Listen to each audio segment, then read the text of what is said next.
Gracias, David. Muy buenos días. Buen sábado. Bueno, todos los sábados son buenos, pero este tal vez un poco especial desde el punto de vista de que estamos anticipando los días venideros. Ya se acerca el séptimo mes del calendario sagrado, por supuesto diferente el séptimo mes, aunque septiembre quiere decir séptimo. Septiembre, nombrado por el séptimo mes. Octubre nombrado por el octavo mes.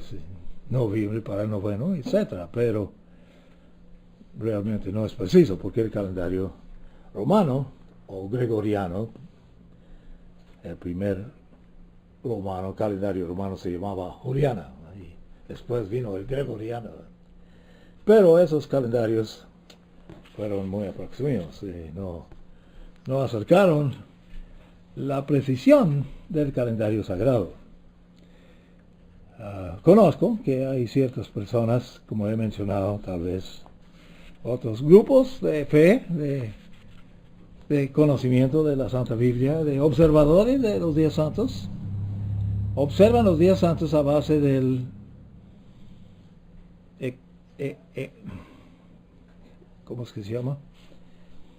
El tiempo en que el día y la noche son 12 horas cada una. No sé por qué me escapa la palabra, pero usan astronomía para fijar los días santos. Encontré otro grupo esta semana que se observan, piensan que los pospuestos que están involucrados con el calendario sagrado, que cada 7 veces, cada ciclo, produce años con 13 meses. Muchos argumentos. ¿Cómo que no dice nada la Biblia sobre 13 meses? ¿Dónde mero dice en la Biblia que hay 13 meses? Bueno, sí, por fin encontré el lugar. Lo guardó Noé. El año del diluvio fue 13 meses de largo. ¡Qué milagro! Y se puede contar los días, sí, de veras. Son 13 meses. Pero son intervalos. Cada 7 años se mete otro mes. Y es un sistema aparentemente diseñado por Set, el tercer hijo de Adán y Eva, o el tercer hijo de Eva, por lo menos.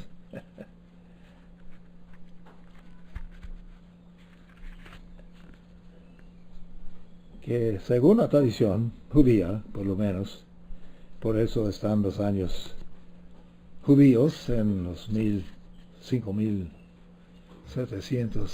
8.000, no recuerdo exactamente, pero están unos 200, bueno, con precisamente 241 años, 243 años, diferente del calendario hebreo, o sea, actualidad, tiempo desde que fueron expulsados del huerto de Edén, bueno, no, desde la creación de Adán y Eva, pero algo diferente, porque definitivamente el calendario hebreo tiene una precisión increíble. Cada 13 ciclos de 19 años cada uno, el día primero de el séptimo mes, que solemos llamar Día de Trompetas, cae en el mismo momento, el mismo segundo. y miden tiempo en el calendario sagrado en terceras de segundos. Terceras de segundos es la medición de tiempo. Una precisión, bueno, realmente piensan que es desconocido, pero ya es conocido hace muchos siglos, hace muchos milenios. Y la precisión es tremenda. Y así es Dios. Dios mantiene la precisión de todas maneras. Insiste en un lugar, no voy allá esta vez, pero he mencionado que en el milenio continuarán las épocas. Continuarán los días, los años. Y, por supuesto, como sabemos, vamos a observar los días santos, los 7 días santos del año durante el milenio. Algunos individuos insisten que no hay humanos de carne durante el milenio.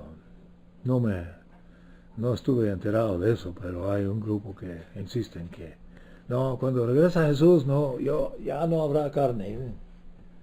Todos que sobreviven van a estar con cuerpos nuevos. Bueno, de veras, la primera resurrección va a producir cuerpos nuevos para los santos de Dios, pero los demás continuarán en la carne. Hecho muy obvio, ¿no? Pero, de todos modos, Dios maneja las cosas muy precisamente. No es limitado por lo que hacen seres humanos. Los seres humanos, bueno, acabamos de entonar un himno que dice, levántate, oh Señor. Pues podemos pedirle que se levante, pero Él está mucho más allá que nosotros. Lo que queremos es que toma acción prometida, eso sí. Cuando necesitamos ser sanados, cuando queremos ver una solución del dilema, ¿es buena palabra dilema? No sé, es palabra en inglés, dilema, un rollo. Dilema, sí. Bueno, en eso estamos, como seres humanos. Muy limitados a espacio y tiempo. Dios no tiene tal límite. Tampoco los santos, después de la primera resurrección, tendrán límite de tiempo y espacio. Tiempo y espacio técnicamente son lo mismo, pero técnicamente.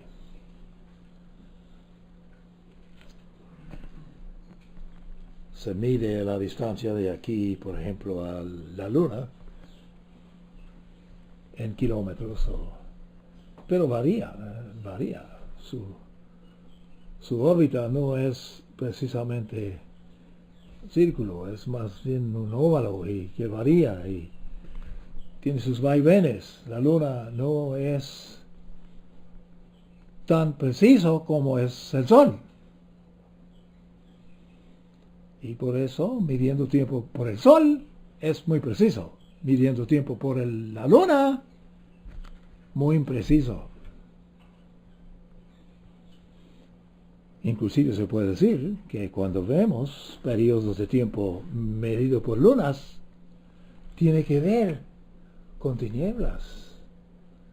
Pero midiendo tiempo con el Sol, tiene que ver con luz. Luz de verdad, luz de vida, luz que Dios es y originó. Grandes cosas se hablan de Dios. Bueno, somos muy interesados en esas cosas, más que nunca, espero que sí.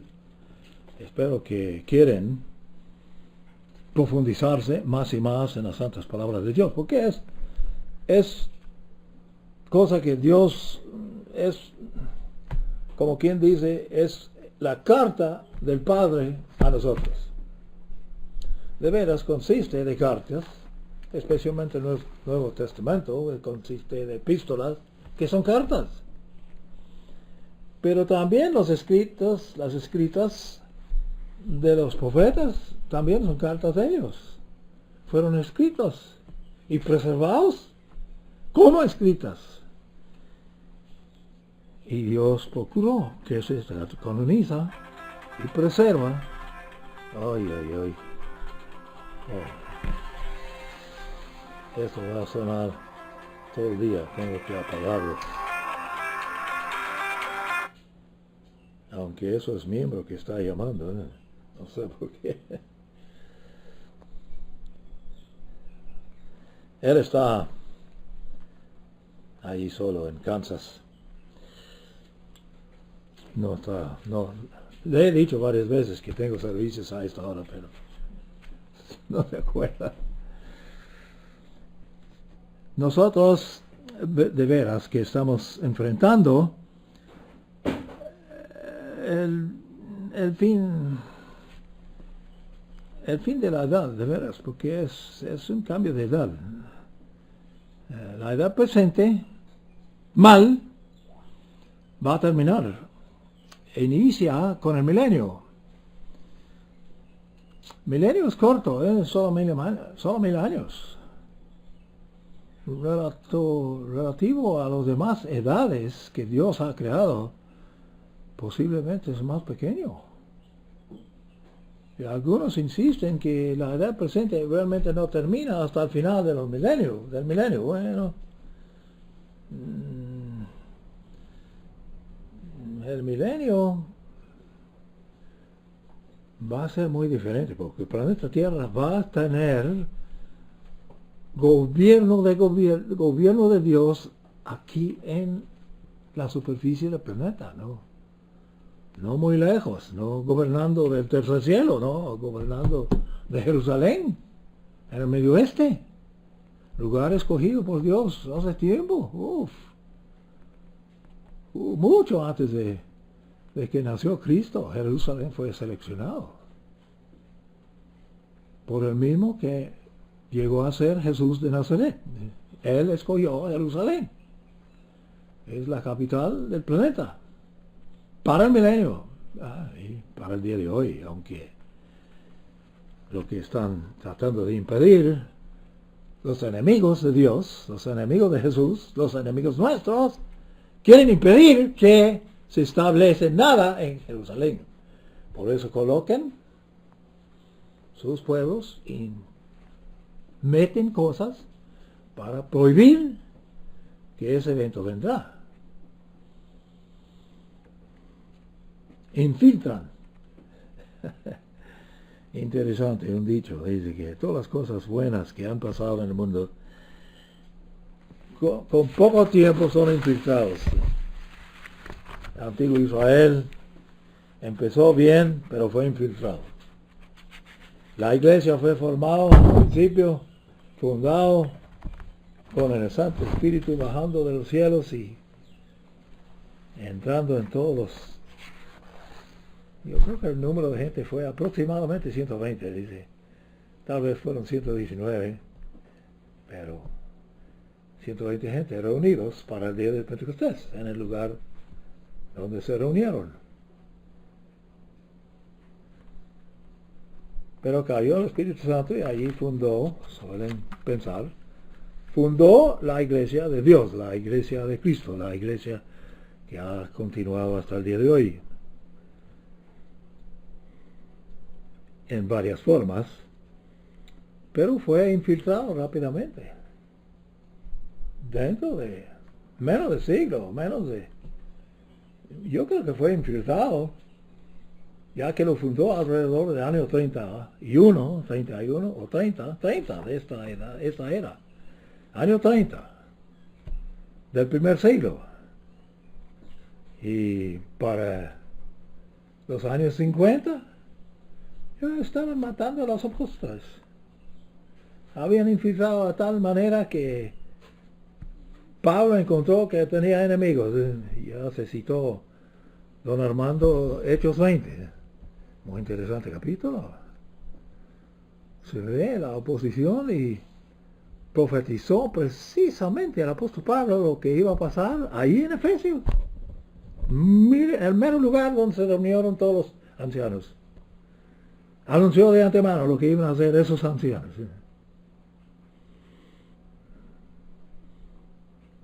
infiltraron, ¿cómo se diría? Miembros falsos, profetas falsos, ministros falsos. Siempre han habido. En el antiguo Israel hubo. Moisés tuvo que anunciar, lejos, Deuteronomio, 2, 3 veces, ¿no? Levantó el alerta, el aviso, mire, van a aparecer falsos profetas entre vosotros. Y son enviados y permitidos y autorizados para probarte. Muchos dicen, ¿por qué Dios no prohíbe que los falsos no sean vaporizados enseguida? Porque Él los usa para probarnos. Quiere que nosotros, como que dicen, rascamos el coco y legislamos para percatar qué es falso y qué es verdadero. Hay diferencia y hay que aprender cómo distinguirlos. Bueno, en eso somos, en eso estamos.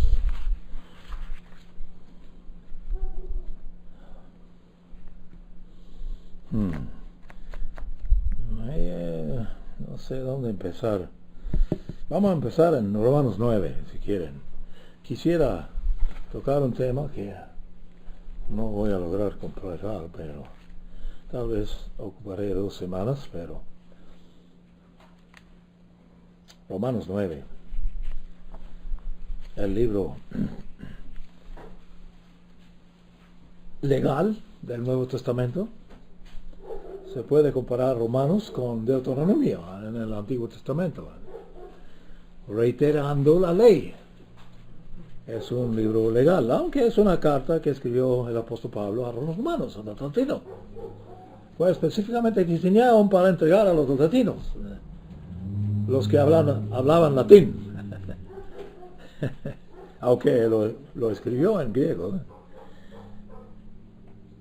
pero fue lengua franca griego en ese tiempo. Romanos 9.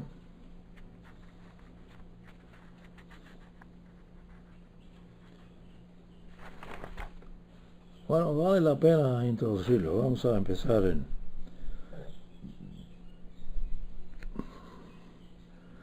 el dicho aquí. Está discutiendo, por supuesto, el nacimiento de Isaac, de Sara, y menciona en versículo 9, porque la palabra de la promesa es esta: por este tiempo vendré y Sara tendrá un hijo. Eso fue anunciado en la tienda de Abraham frente a su domicilio, que era una tienda, aunque siempre he imaginado que la tienda de Abraham, siendo que era un hombre riquísimo, yo creo que su tienda fue muy lujoso.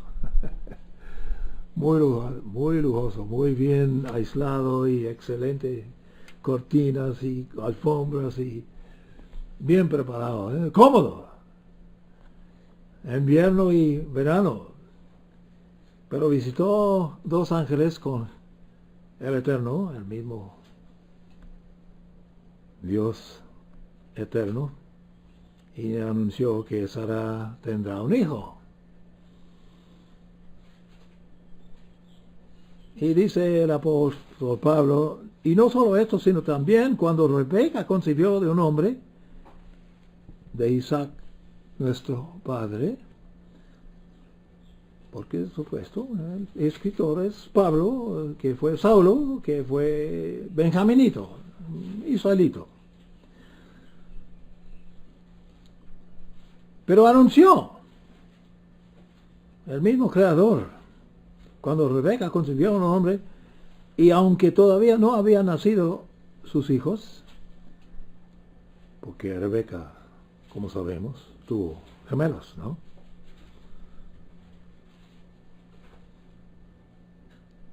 ¿Gemelos es correcto?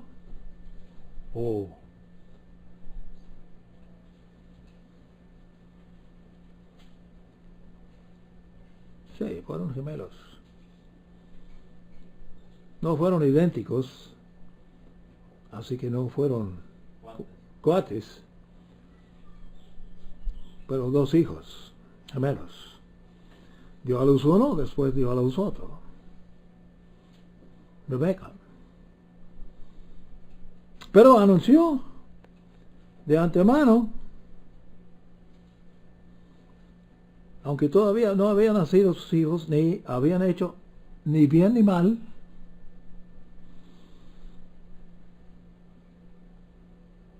para que el propósito de Dios dependiese de su elección, si podemos aceptar que Dios elija, que Dios predestina, que Dios concibe y causa que los eventos acontecen de antemano. Bueno, muchos creen en el destino, ¿eh? Es una creencia muy común en el mundo latino, ¿eh? Creen en el destino. Pasa lo que pasa, lo que va a pasar es ya coordinado o ya ordenado, ¿verdad? No puede desviar. Bueno, eso sí es un error, pero en este caso está explicando que el propósito de Dios, para que el propósito de Dios dependiese de su elección, de lo que Dios escoge, lo que Dios impone, no de las obras, sino del que llama. A Rebeca se le dijo, el mayor servirá al menor. Anunciaba a Rebeca de antemano. Bueno, ella preguntó, porque esos 2 nenes dentro del matriz estaban combatiendo antes de salir. Muy en contra. Y estaba causando mucha tristeza a Rebeca. Y preguntó qué es. Y el Eterno dijo que el mayor servirá al menor. Son 2 naciones en tu matriz, anunció el Eterno. Como está escrito, a Jacob amé, pero a Esaú aborrecí. Bueno, eso es una referencia que pueden comprobar. Déjame ver. Aquí tengo las referencias de Malaquías, sí, mencionado al principio de Malaquías, los primeros 2-3 versículos. ¿Qué pues diremos? ¿Es buen argumento? ¿Acaso hay injusticia con Dios? Parece que sí, el destino no. Este que nace tan peludo va a servir al menor que viene después. Declaró a la mamá. ¿Hay injusticia con Dios? No, el apóstol dice que de ninguna manera. No, Señor, lejos de ser. Dios es justicia. Él define lo que es justicia. Y dijo a Moisés, tantas veces hemos citado esto con ustedes, tendré misericordia, dice el Eterno, de quien tenga misericordia. Y me compadeceré de quien me compadezca. Así que todo procede de acuerdo con lo que Dios quiere. Bueno, es buena expresión entonces de los guatemaltecos. Dios primero. Así dicen, ¿no? Si Dios quiere. Como Dios quiere, sí. Si Dios quiere. Bueno, es una expresión comunicativa. Bien dicho. Si Dios quiere. Sometemos nuestra voluntad a la voluntad de Dios. Por favor. Somos creación solamente, ¿no? No mandamos. De manera que quien quiere, a quien quiere, tiene misericordia. Pero a quien quiere, endurece. Dios mismo.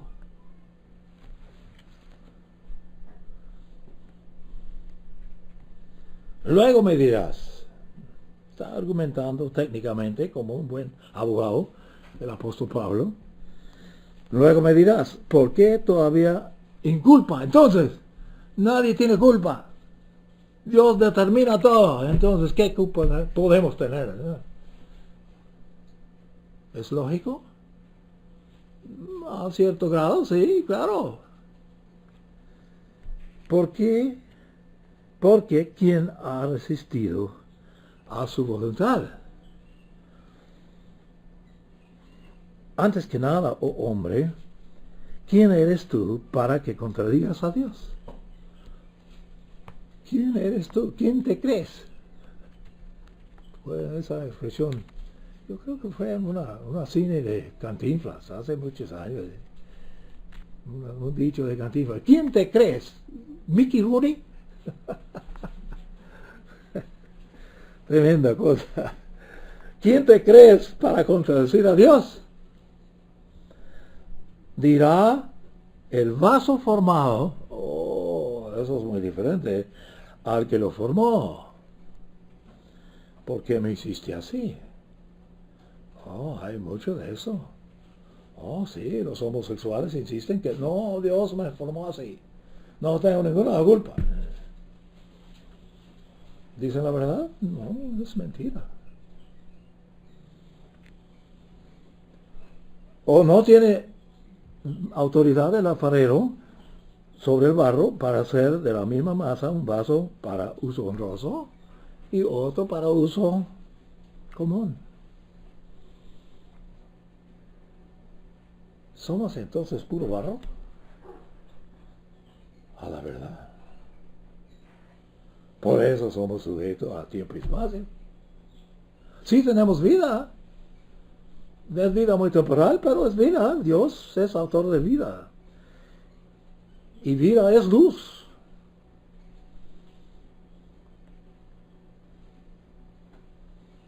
¿Y qué hay si Dios, queriendo mostrar su ira, intenta mostrar su ira? ¿Estamos en los días que anticipan la ira de Dios? Estamos en los días que anticipan la ira de Satanás. ¿Cierto? Eso ha dicho en el Apocalipsis, ¿no? Dice que regocija en el tercer cielo porque Satanás está ya fuera de este lugar. Pero lástima para el planeta Tierra, porque va a descender a su superficie y causará mucho problema, grandes miserias. Si Dios, queriendo mostrar su ira y dar a conocer a su poder, como ha hecho varias veces, citado en la Biblia, soportó con mucha paciencia a los vasos de ira. ¿Vasos de ira? ¿Faraón fue un vaso de ira? Que han sido preparados para la destrucción. Muchos ignoran esta declaración, ¿no? ¿Va a destruir los sistemas venideros, el sistema de la bestia? ¿Va a destruir?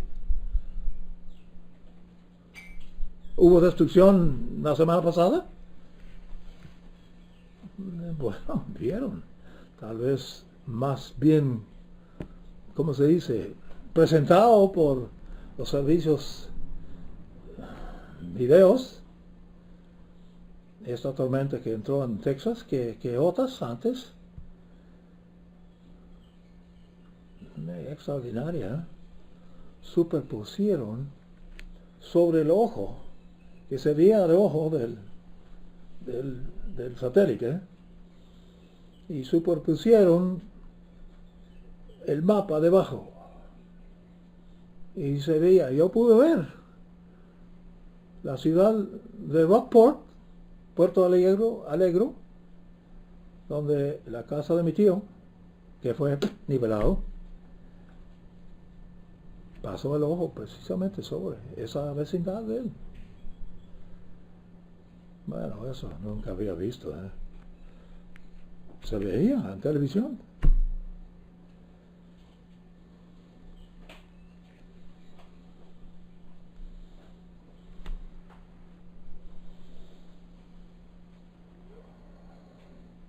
Pero esto habla de vasos de ira que han sido preparados para la destrucción.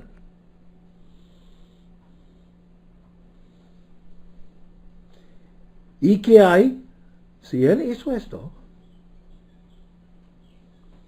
para dar a conocer las riquezas de su gloria sobre los vasos de misericordia, vasos de ira y vasos de misericordia. ¿Cuáles son esos vasos? Son vasos de barro. Nosotros somos seres humanos. Tiene vasos de ira y tiene vasos de misericordia. ¿No es cierto? Vasos de misericordia que había preparado de antemano para la gloria.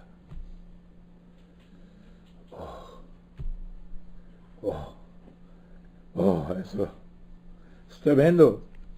A los cuales también ha llamado, esto es, a nosotros, declara el apóstol, no solo entre los judíos, sino también entre los gentiles o las naciones. Bueno, eso fue la cosa que guardó secreto el Padre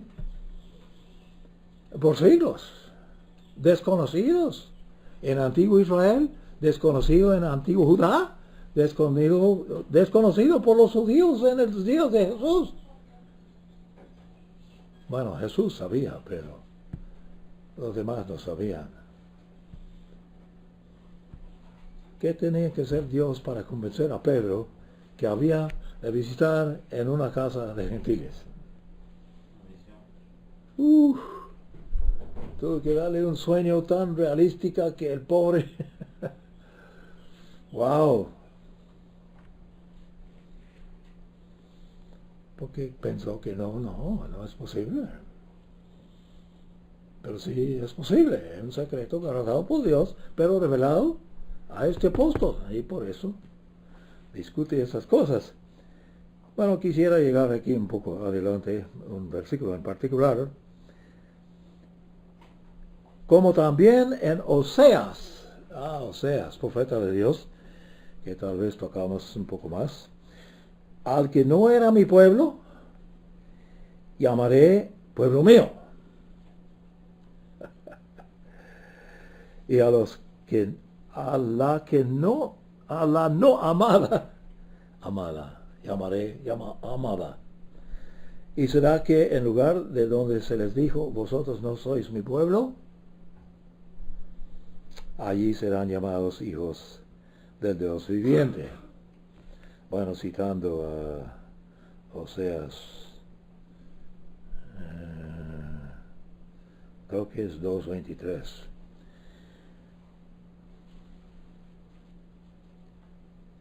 Y también versículo 27, principal versículo que quería llegar. También Isaías proclama con respecto a Israel. Aunque el número de los hijos de Israel sea como la arena del mar,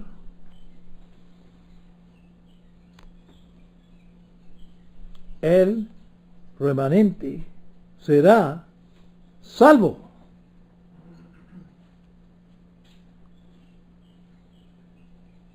Porque el Señor ejecutará su palabra pronto y con vigor sobre planeta Tierra. Bueno, muchos dudan eso, pero es una declaración muy abierta.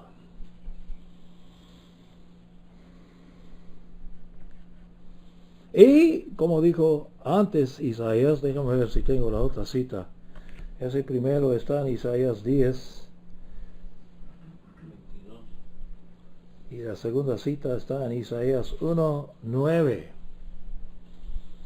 Como dijo antes Isaías en capítulo 1, si el Señor de los ejércitos no nos hubiera dejado descendencia, habríamos llegado a ser como Sodoma y Gomorra,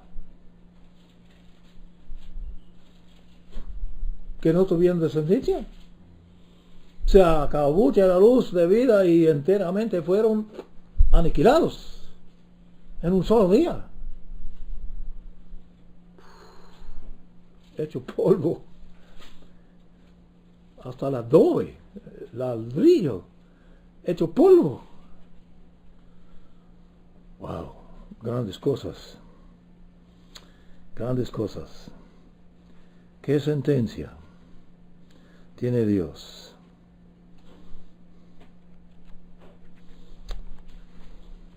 Vamos a mirar al remanente mencionado, Apocalipsis 7.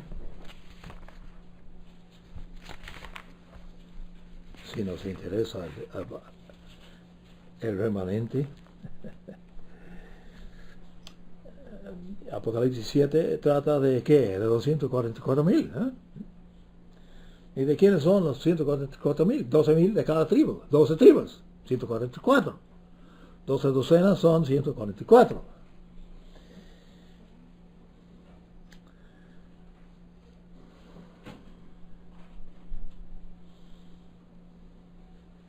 Y también en 14, que menciona los 144,000, muchos insisten que hay dos juegos de 144,000. No.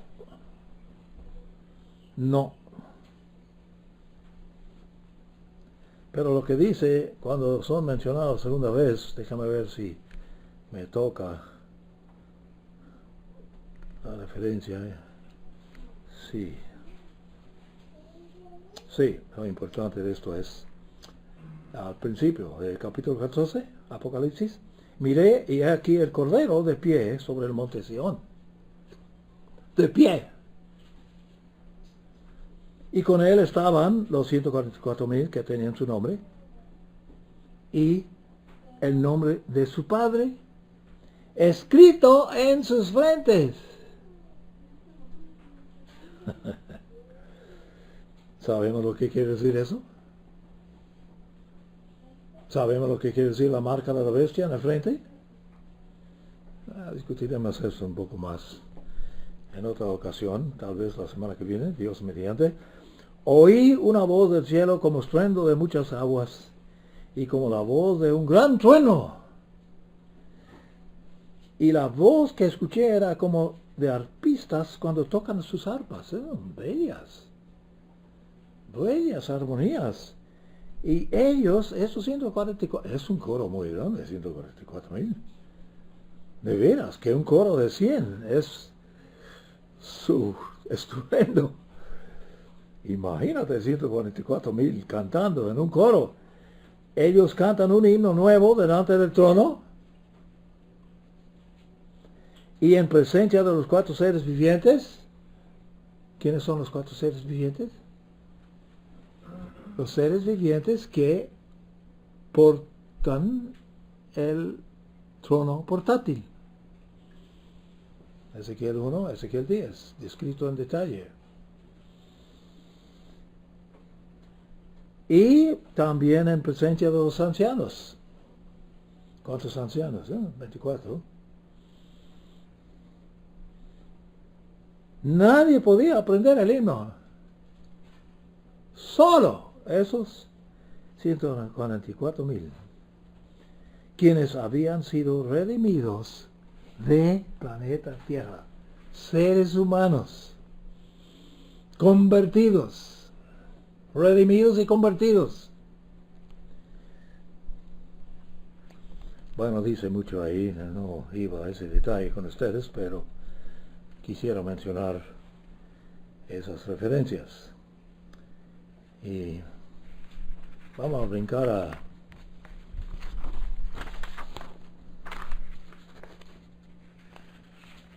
Deuteronomio 7:1, ya que ha levantado el apóstol Pablo eso de destino, o más bien de la voluntad de Dios, el alfarero haciendo lo que él quiere del barro, que somos todos.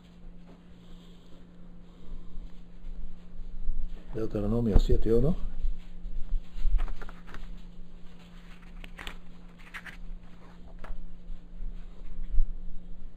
Cuando Eterno tu Dios te haya introducido en la tierra a la cual entrarás para tomarla en posesión, que era la tierra prometida que fluye de leche y miel, y haya expulsado de delante de ti muchas naciones 7 de ellos en particular: Eteos, Gergeseos, Amorreos, Cananeos, Fereceos, Heveos y Jebuseos. 7 naciones mayores más fuertes que tú.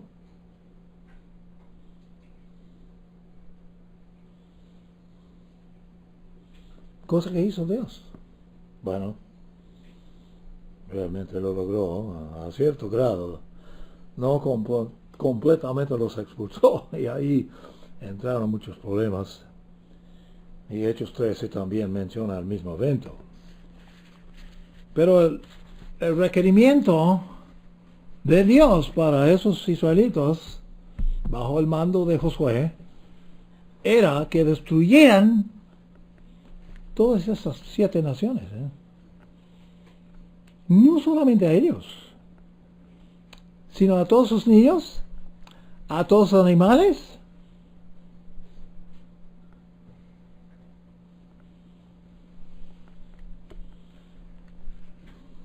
Eso fue el mandato.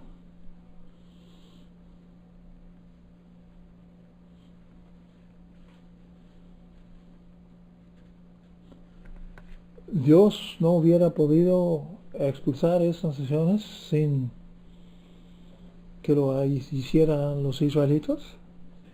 Pues claro, podría vaporizarlos en cualquier momento, pero no. Mandó a su propio pueblo escogido que lo hicieran.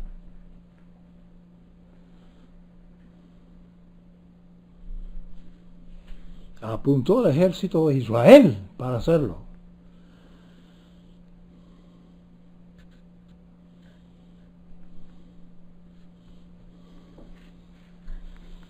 Y desde el tiempo en que cruzaron el Mar Rojo, o sea, el Golfo de... ¿cómo es que se llama? Donde cruzaron los israelitas entre el península de Sinaí y el península de Arabia. ¿Cómo se llama ese golfo? Acabal. Hey. 1 Corintios 10. Mirarlo, porque hemos de percatar el propósito de Dios. Eso es lo que estamos discutiendo. No quiero que ignoréis, hermanos, 10.1 de 1 Corintios, que todos nuestros padres estuvieron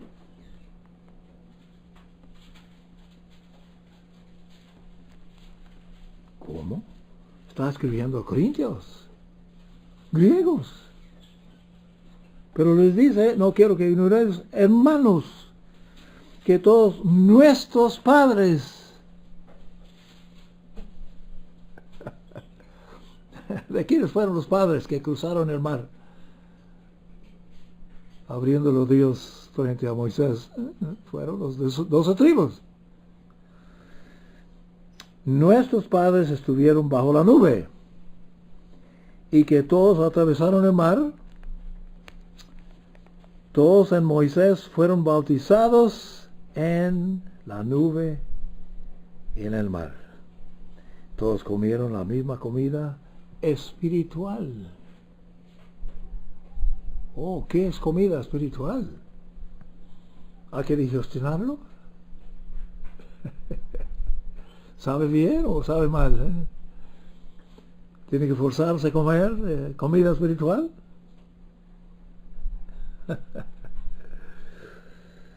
Todos bebieron la misma bebida espiritual. Oh, bebida diferente que la comida.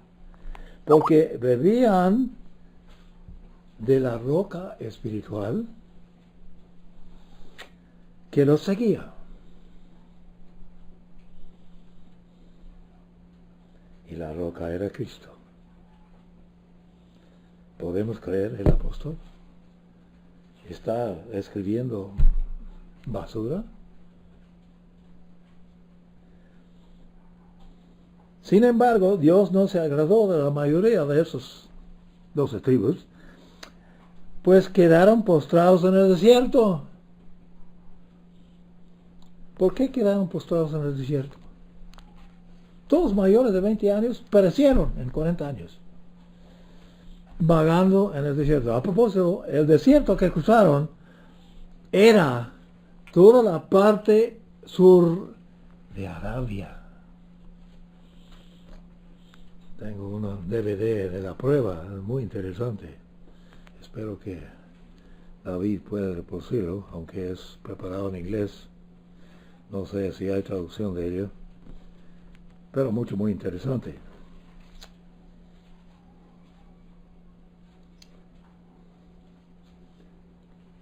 Bueno, quedaron postrados en el desierto porque no tuvieron, ¿cómo se dice?, capacidad de obedecer a Dios.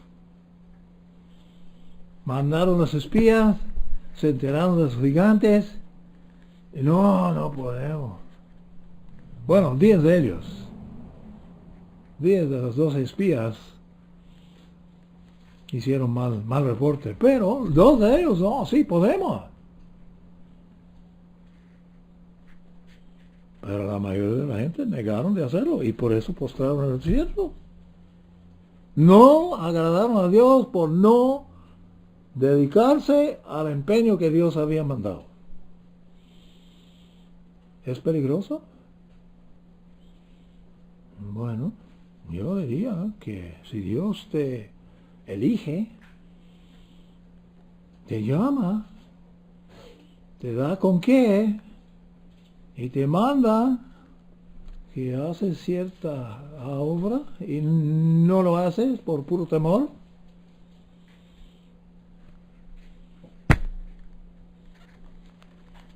te abandona.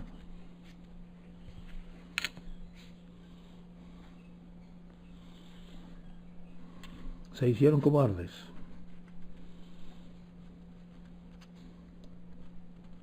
Bueno, Génesis 49, que estoy llegando a un punto eventualmente. Yo creo que voy tan lento que no voy a llegar. Seguro que no hoy, pero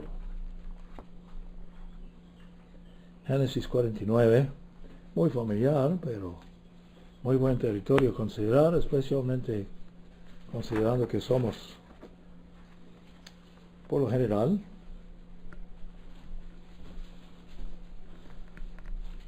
non-israelitos. Jacob describiendo sobre sus hijos en los últimos días. Una profecía de Jacob, probando que era profeta a propósito.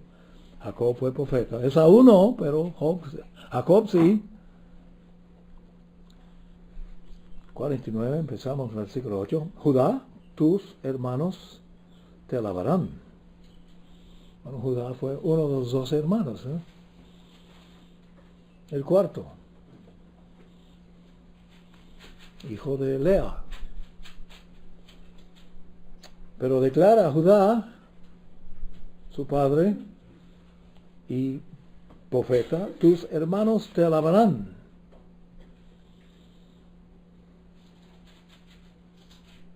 Bueno, ¿lo están haciendo hoy? Bueno, han habido diferencias, ¿no? Tu mano, Judá, estará sobre el cuello de tus enemigos. Bueno, así aconteció en el año 67 y otras ocasiones desde esa fecha. Y los hijos de tu padre se postrarán ante ti. Oh, qué profecía. Sus 11 hermanos iban a postrarse ante Judá. Sabemos qué pasó con José, pero no, eso es lo que pasó con José. José fue uno de los 12 hijos. Judá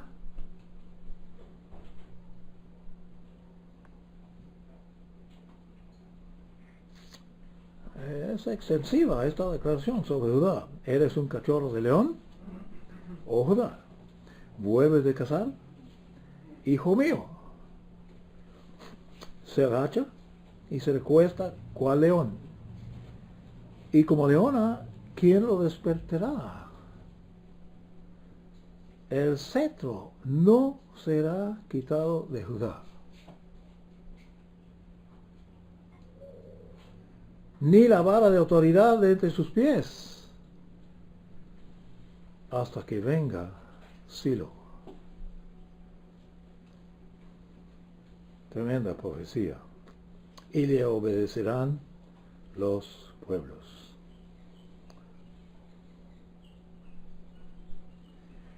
Bueno, declaraciones muy interesantes sobre Judá. Hasta que venga Silo.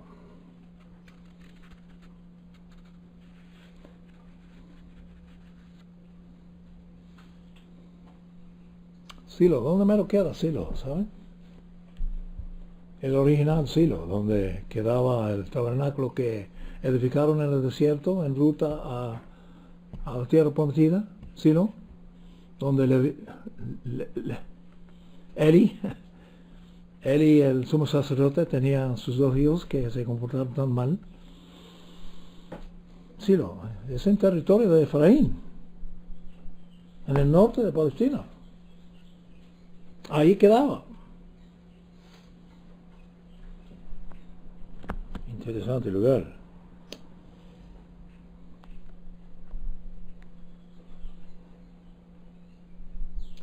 Bueno, vamos a brincar a Zacarías 9, porque si no llego a Zacarías hoy no cumplo nada. Son los días.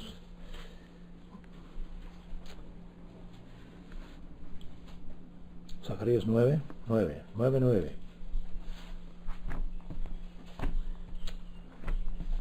Esto sí es un libro que nunca escribió nada el señor Armstrong sobre Zacarías.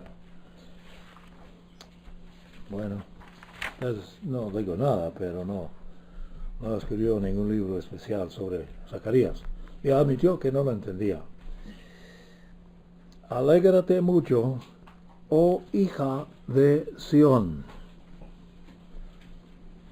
Hija de Sión. Bueno, ¿qué quiere decir? Hija de Sión. Bueno, es hija o la descendencia de Sión en el tiempo de fin.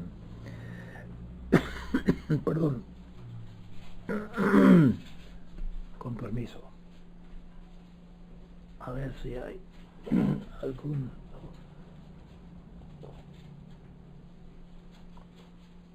Oh, gracias. Una nube.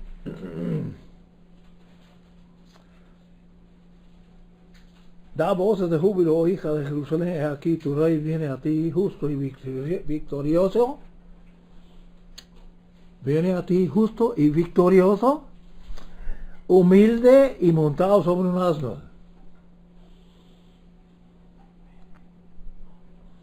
Una borrequilla. Hijo de asna.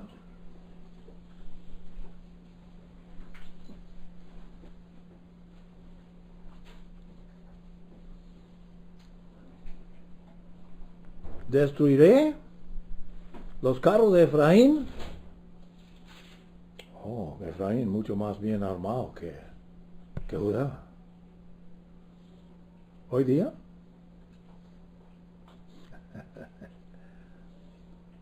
Y los caballos de Jerusalén. Destruiré, dice la voz de advenimiento del rey mesiánico. También serán destruidos sus arcos de guerra. Y él hablará de paz a las naciones.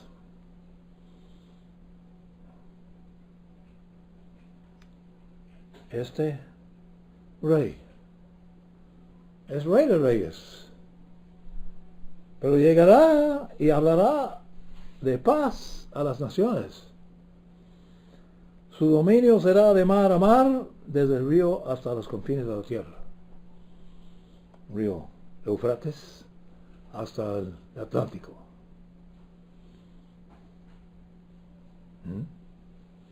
O solo al Mediterráneo. No, yo creo que hasta el Atlántico.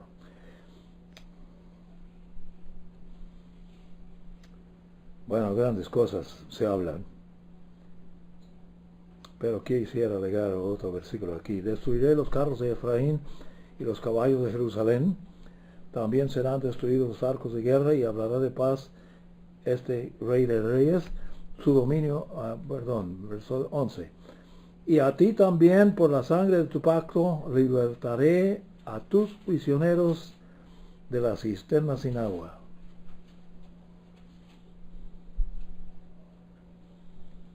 Hay que saber de qué se trata. Volveos a la fortaleza, oh prisioneros llenos de esperanza. Todavía viven, así que tienen esperanza. También hoy os anuncio que os restituiré el doble. Wow, restituyó a Dios a Job, ¿me se acuerda? Más que doble. Pues he preparado Judá como mi arco, y lo he cargado con Efraín como flecha, e incitaré a tus hijos, oh Sión, contra tus hijos, oh Grecia. ¿Grecia? ¿Grecia?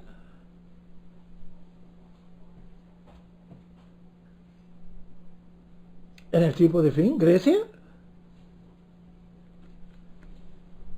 Y te blandiré como espada de valiente.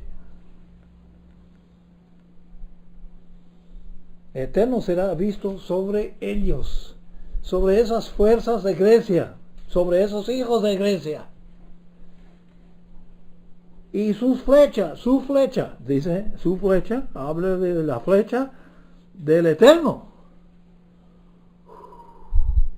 ¿Qué será la flecha del Eterno? Su flecha saldrá como el relámpago. ¡Pum! Instantánea. El Señor Eterno tocará la corneta y avanzará con los torbellinos del sur. Grandemente destructivos, tornados realmente.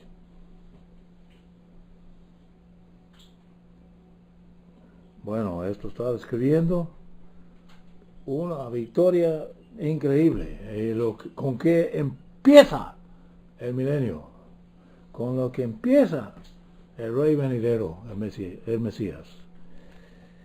Mucho detalle disponible sobre eso. Bueno, vamos a brincar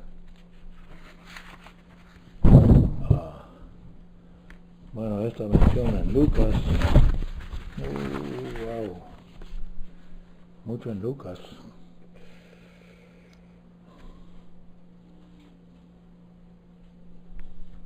Bueno, hay que ir a Lucas. Vamos a Lucas 2:41.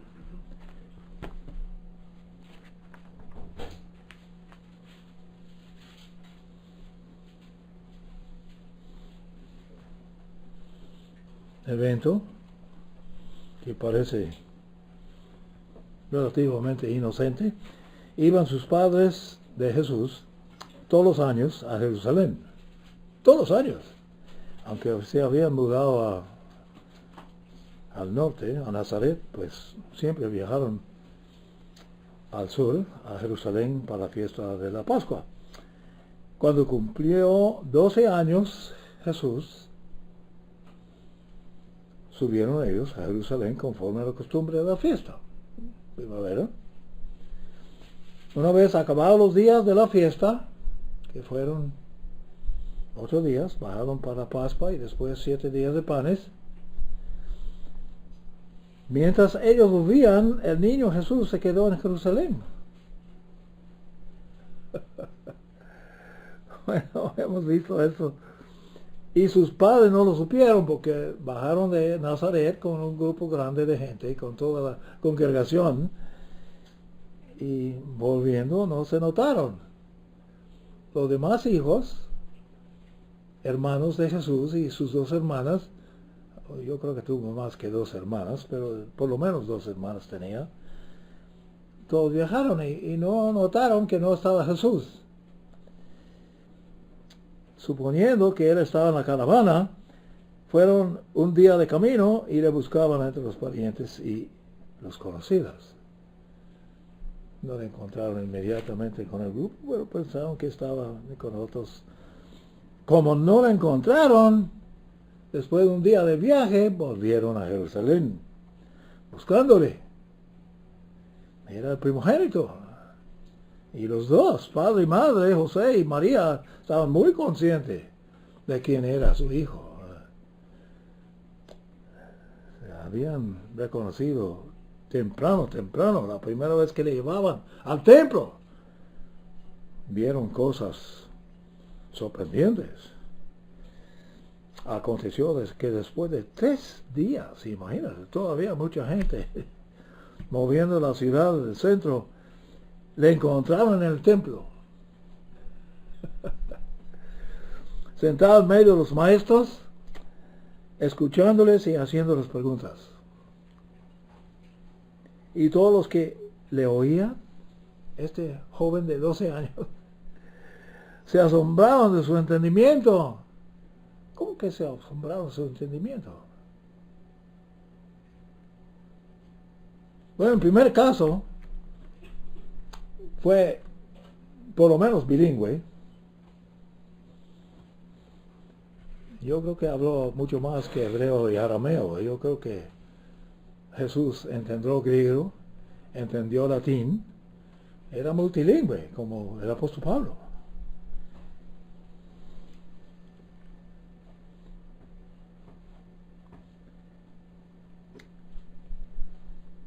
Pero ¿cómo que su entendimiento fue tan superior? Bueno, sabemos, escudriñando las escrituras, sabemos que el Padre visitó con su Hijo todos los días,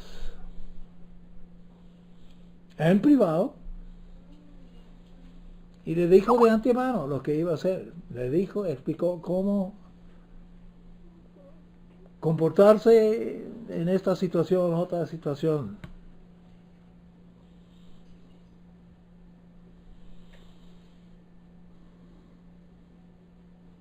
Y todos los que oían se asombraban de su entendimiento y sus respuestas. Cuando le vieron, se maravillaron y su madre le dijo, hijo, María, hijo, ¿por qué has hecho con nosotros esto? He aquí tu padre y yo te buscamos con angustia. Y Jesús les dijo, ¿por qué me buscabais? ¿No sabíais que en los asuntos de mi Padre es necesario estar? Así que a esa edad ya se dio cuenta que quién era y qué iba de cumplir.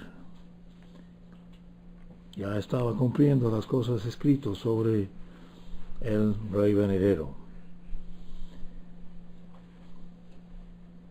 Tuve que estar en la casa de mi padre, dijo.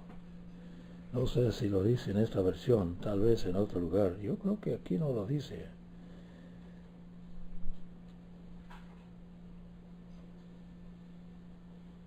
No, solamente tradujeron en los asuntos de mi padre.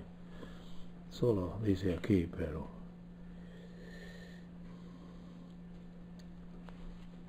bueno.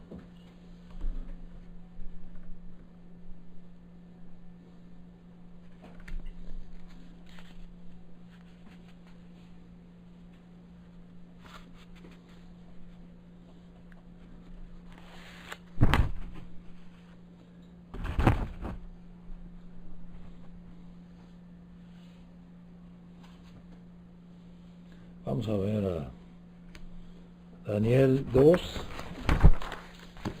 para considerar relación con este tema. Daniel 2.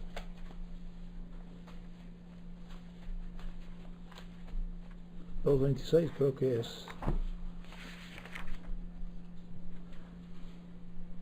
2:35. No hay 2:30, sí hay.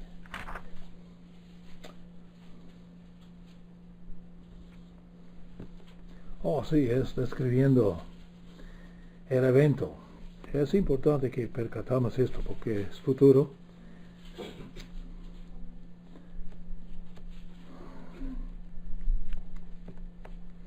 Bueno,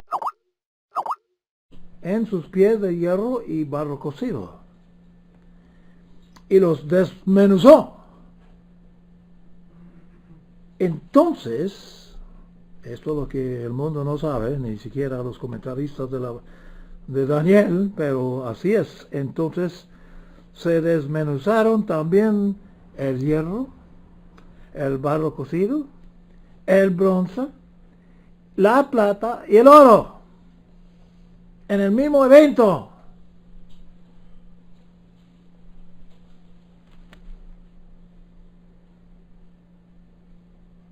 Así que está profetizando un evento final en que los sistemas reconocidos por estas 4 representaciones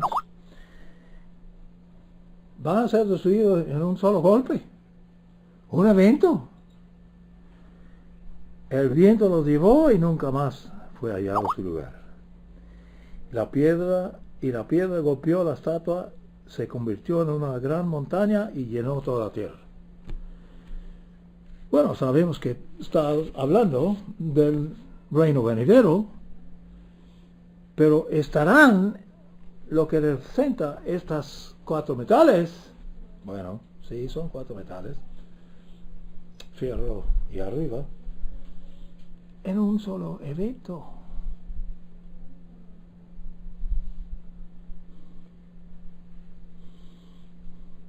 Muy diferente a lo que se piensa. Vamos a brincar a Jeremías, ya que estamos cerquitas a Jeremías 7.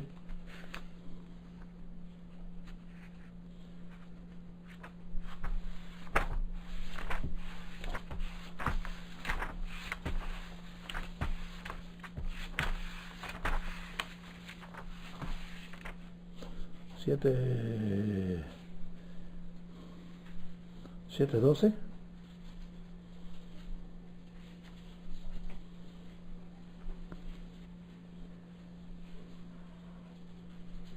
Mire lo que dice.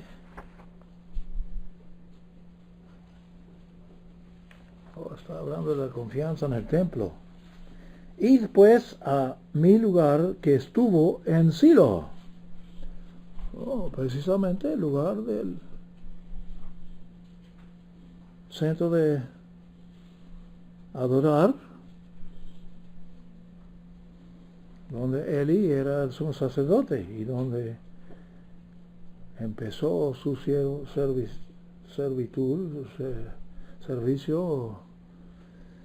el profeta y el juez final de los jueces, Samuel, donde al principio hice morar mi nombre, en Silo, y ver lo que le hice a causa de la maldad de mi pueblo Israel.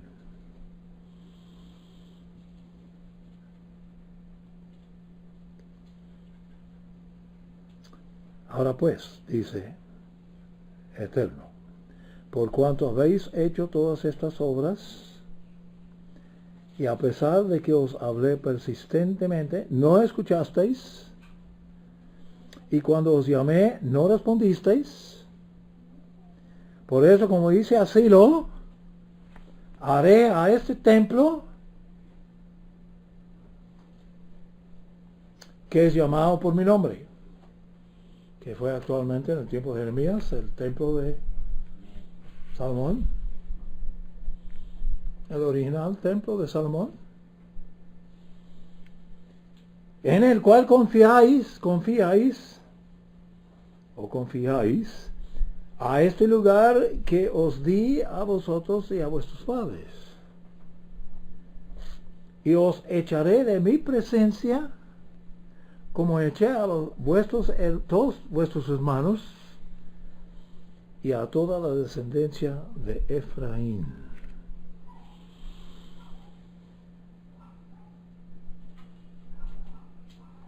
Así que esta declaración aconteció después de que cayó Samaria. El reino del norte, las 10 tribus, fueron invadidos, tomados, desterrados completamente.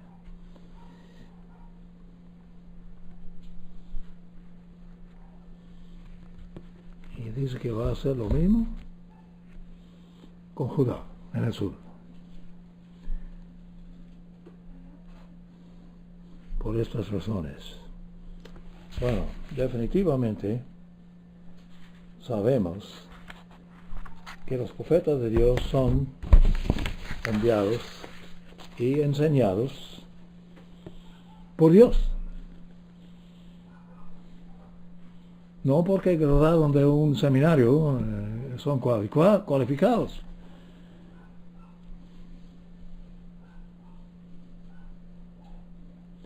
Vamos a mirar a Mateo 23, porque esto cuadra precisamente con lo que estaba diciendo don Armando también hoy. Mateo 23, 35. Bueno, hay que retroceder un poco, porque declara cosas bárbaras aquí. Mateo, ¿qué reporte?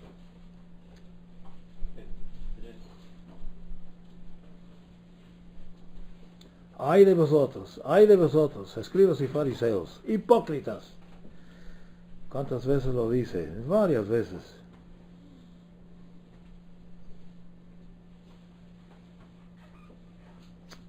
Vamos a empezar el versículo 27. Ay de vosotros, escribas y fariseos, hipócritas. Hipócritas quiere decir que pretenden ser lo que no son. Porque sois semejantes a sepulcros blanqueados, que a la verdad se muestran hermosas por afuera, por dentro están llenos de huesos de muertos y de toda impureza. Así también vosotros a la verdad por fuera os mostráis el liderazgo religioso, los principales en los días de Jesús.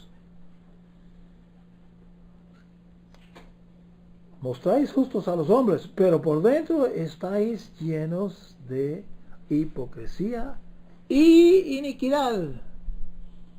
No guardan la ley, son inicuos, impíos, y pretenden ser justos. Bueno, hemos encontrado a tales personas. El señor Tkach fue un ejemplo maravilloso, su hijo peor todavía. Por lo menos en un entonces, su padre, el señor Tkach Grande, era un diácono en Chicago, aunque mintió sobre su trabajo ahí, desde el principio. Insistió que trabajó para una compañía de aviación. Mintió. Pero, peor su hijo, ni una pretensa de su hijo. Ay de vosotros, escribas y fariseos hipócritas, es en la sangre. Son perfectamente capaces de matar a profetas de Dios y a siervos de Dios.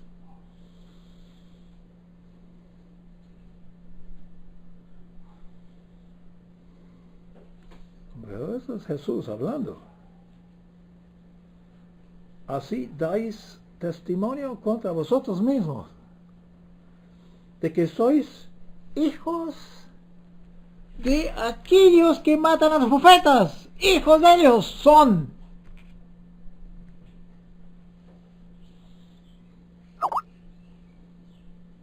Colmad también vosotros la medida de vuestros padres. Serpientes. Los llama serpientes. ¿Qué sabemos de serpientes? Generación de víboras. ¿Cómo os escaparéis de la condenación del infierno? ¿El infierno qué es? ¿Es el lago de fuego? ¿Cómo vas a escapar la segunda muerte? No. ¿Puedes? Por tanto, mirad, declara Jesús a esos. Esos son los líderes, esos son los sumos sacerdotes, etcétera, el Sanedrín. Mirad, yo os envío profetas, sabios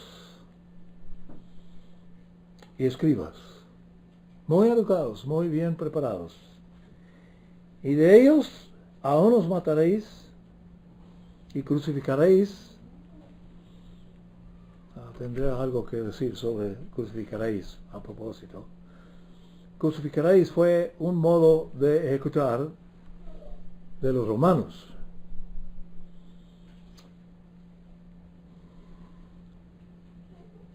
El medio de ejecutar antes de los romanos fue, y también unos siglos después de los romanos, pegarles a un palo. Pero de veras, que el modo de los romanos era colgarles con una madera arriba, como una T. Así que la tradición es más o menos correcto. Como mataron a Jesús y los malhechores que le acompañaron. Porque fue el estilo utilizado por Roma. Y por supuesto fueron los romanos que actualmente llevaron a cabo la crucificación de Jesús, no fueron los meros judíos.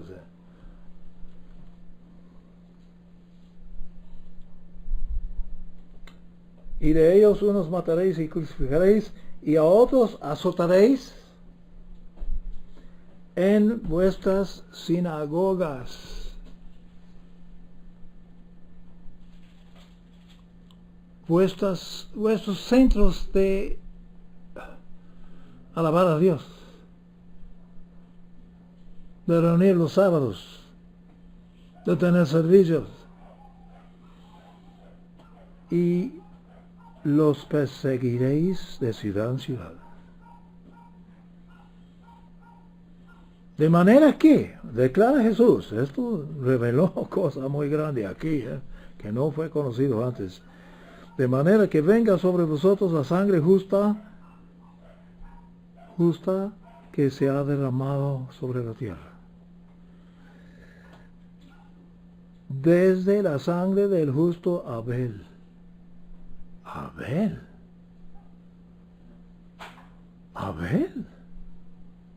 Antes del diluvio, les clasifica entonces como descendiente de Caín. ¿Quién mató a Abel? A Caín, su mero hermano. Bueno, hijo de medio madre, del mismo madre, por lo menos. Hasta la sangre de Zacarías, hijo de Berequías. Bueno, Zacarías, hijo de Berequías, es el que escribió el libro de Zacarías. Y aquí nos enteramos que así pereció Zacarías, el profeta que adivinamos tanto, que tiene tanto sobre los últimos días venideros, a quien matasteis entre el santuario y el altar, en el mero centro del lugar santo. El altar está en el centro del lugar santo. En el lado más poniente, porque más cerca del lugar santísimo es entre el santuario y el altar.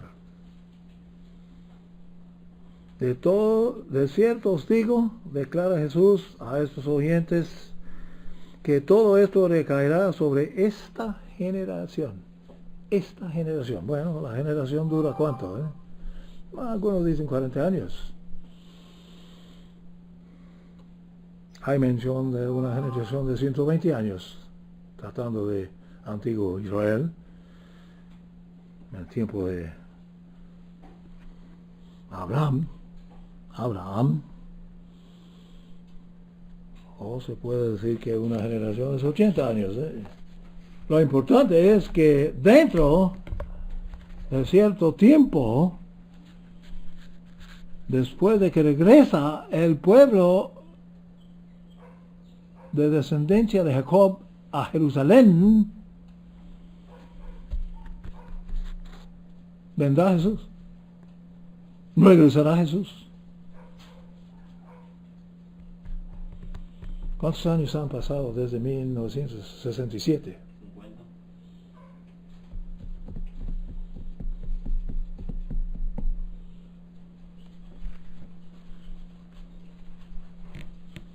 Bueno, Jesús dijo la verdad.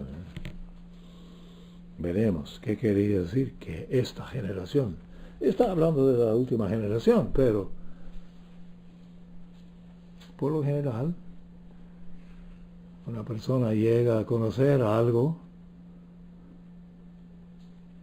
responsable, se considera que 6 años es edad de responsabilidad relativamente. Eso es una criteria de la católica, creo.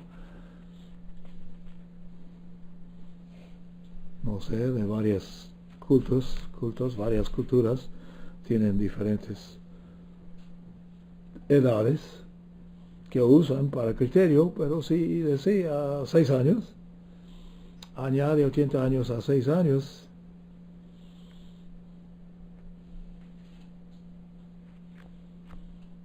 bueno, una generación es limitado.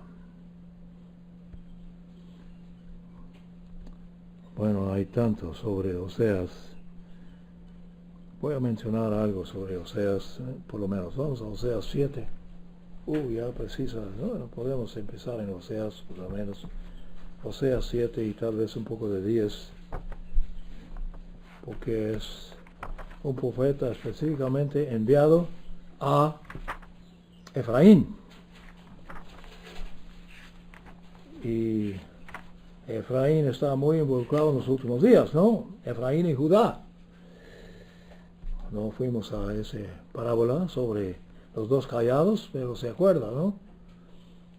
El nuevo pacto es hecho cuando Dios une Efraín con Judá.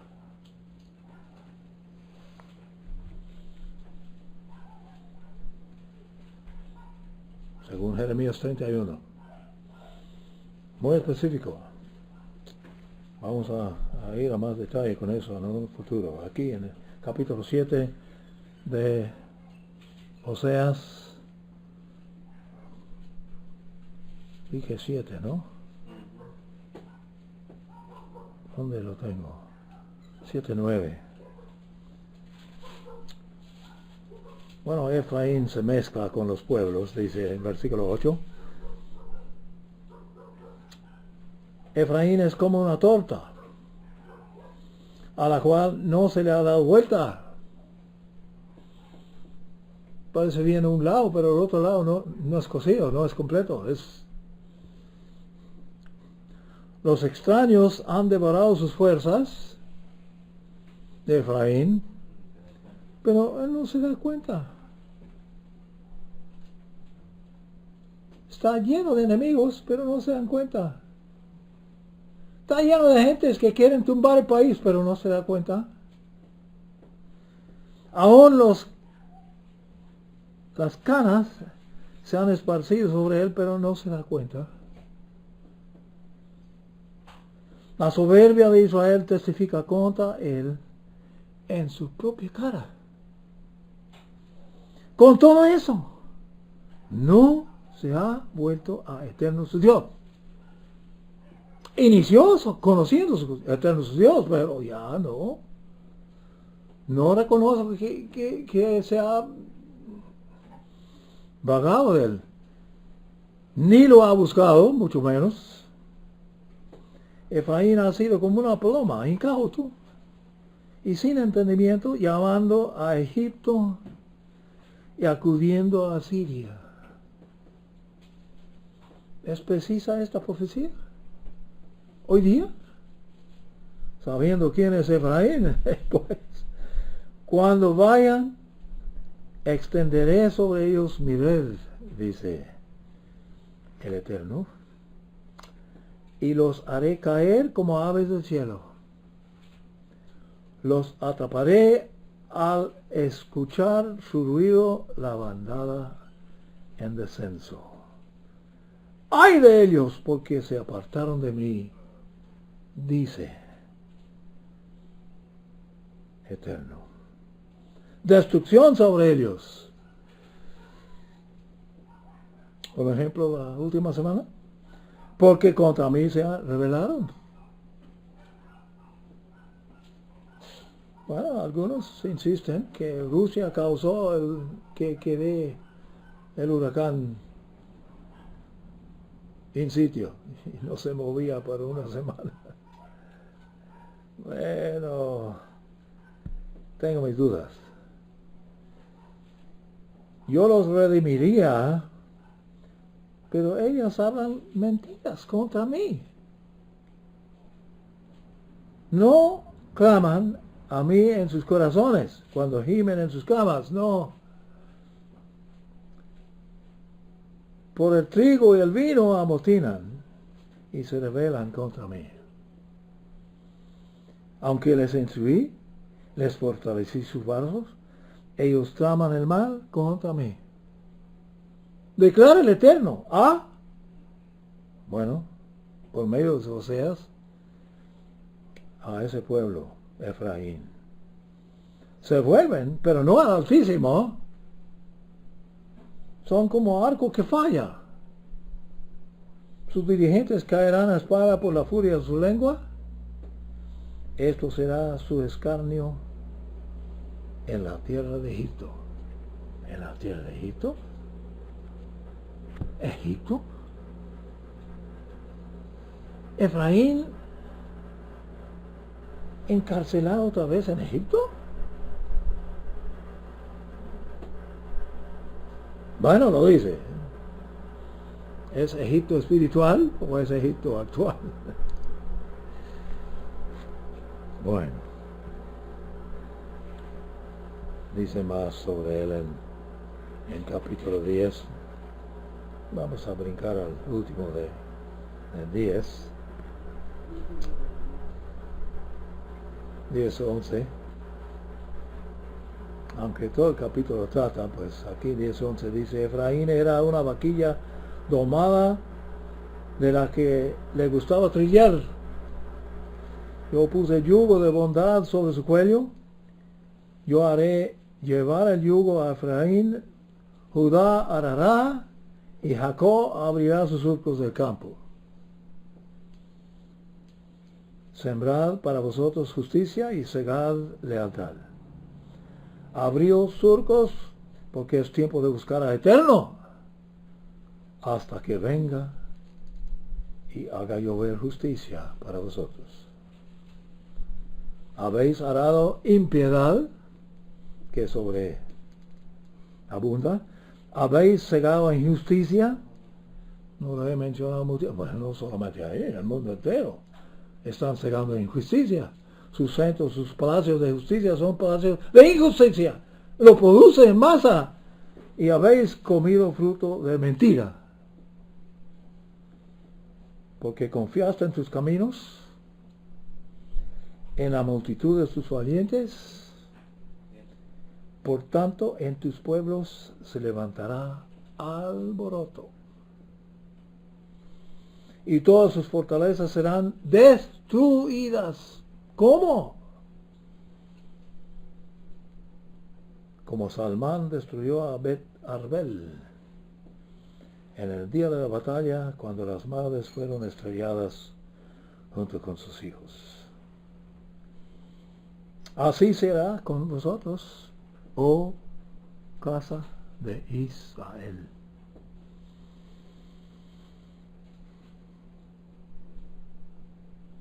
Por vuestra gran maldad, al amanecer, perecerá irremisiblemente el rey de Israel. Bueno, declaraciones de Oseas, hay más. Los tocamos en otra ocasión, pero quisiera mencionar esto antes de terminar y hay más razones dadas también por delante del mismo capítulo de Oseas. Pero vemos que los eventos están despertando. No cabe duda. ¿Se enteraron de la tormenta Harvey en las montañas del centro de China? Sí, pues. ¿Vieron? ¿Comprendieron? Se tradujeron las noticias en chino. Bueno, 2 idiomas tienen en China. No, el mundo entero, no les escapa. El mundo está listo para los eventos finales.